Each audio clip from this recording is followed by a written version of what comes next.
Tsenacomoco My World by Julie Durway. The Powhatan people are a Native American tribe.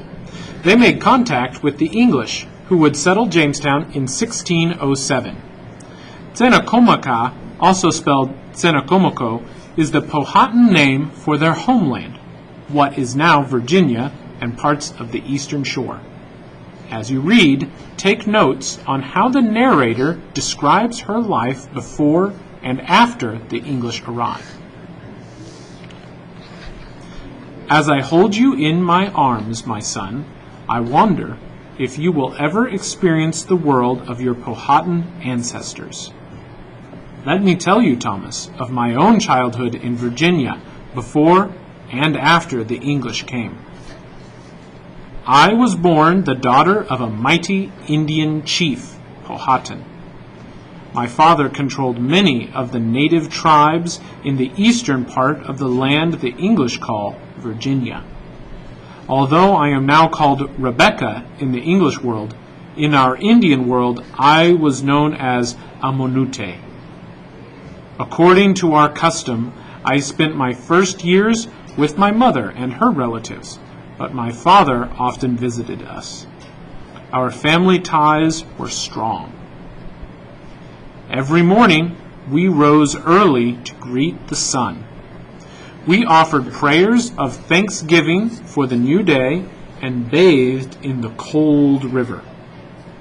We children wore little. When we were hungry, we ate cornbread and a meat and vegetable stew that always kept warm in a pot on the fire. During the day, I helped with planting, weeding, and harvesting the crops, corn, beans, and squash. With the other girls and women, I gathered wild berries, nuts, and greens. This was our work. The boys hunted and fished with the men and practiced to become warriors. Women also built our homes. We bent young trees, called saplings, into a frame, then covered it with mats that we wove from reeds. Our homes were movable. We carried them from place to place during deer hunting season. Other girls and I learned to weave because we needed new reed mats every few months. Inside our home, our yehakin, it was dark and snug. We stored our belongings in baskets that hung from the walls. The fire in the center kept our home warm in the winter, and the smoke kept out bugs in the summer. We slept on platforms covered with deer skins and other furs.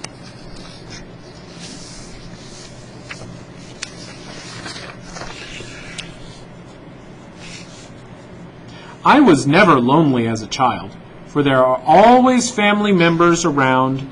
We did everything together. In the evenings, our elders shared stories and songs. Often, we danced late into the night. I learned much through listening, watching, and working with my mother and her family.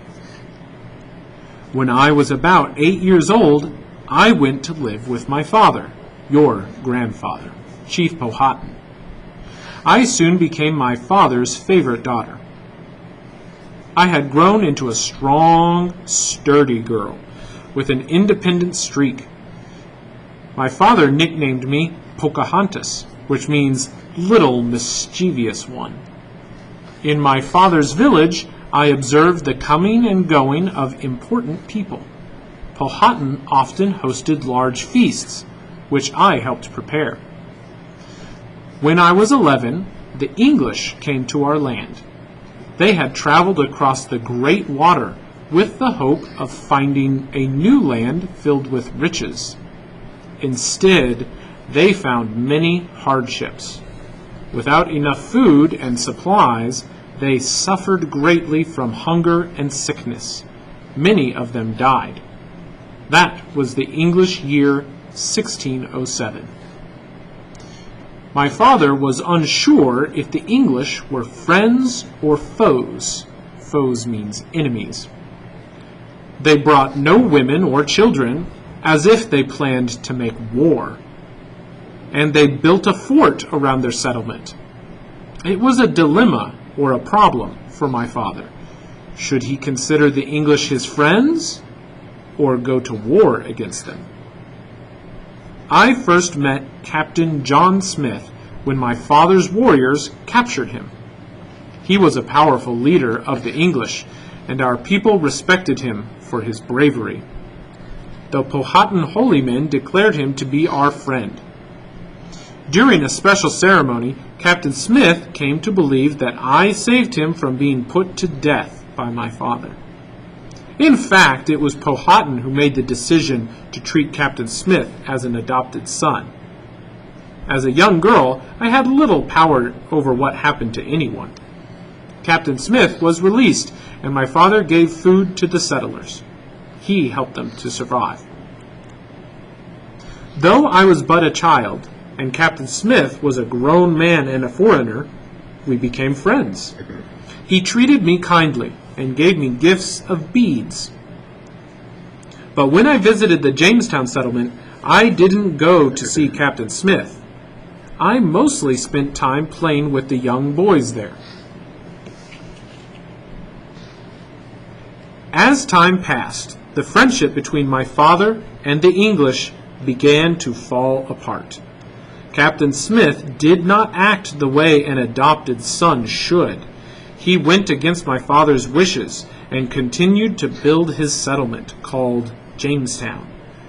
It was now clear to Powhatan that the English wanted his land for their own. In the year 1613, the English captured me.